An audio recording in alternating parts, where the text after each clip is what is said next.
మనల్ని ఆయన బిడ్డలుగా దేవుడు జగత్తి పునాది వేయబడక ముందే మనల్ని ఆయన స్వీకరించారండి. మీరు నా బిడ్డలు, అందుకే నేను మీకోసం కల్వరిలో మరణిస్తున్నాను.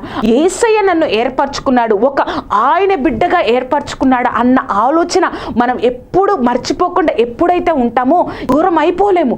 ఎందుకంటే జగత్తి పునాది వేయబడక ముందే, నువ్వు నేను పుట్టక ముందే యేసయ్య మన కోసం మరణించారండి. నువ్వు నేను ఈ భూమిని చూడక ముందే యేసయ్య మనల్ని చూచి మన పాపాల కోసం ఆయన సిలువలో మరణించారు. ఎంతగా ప్రేమించారండి, అంత ప్రేమను చూపించారు యేసయ్య. ఆ యొక్క ఆలోచన విధానాన్ని నువ్వు ఏమిటో నీవేంటో తెలుసుకుని ఉంటే నువ్వు ఎందుకు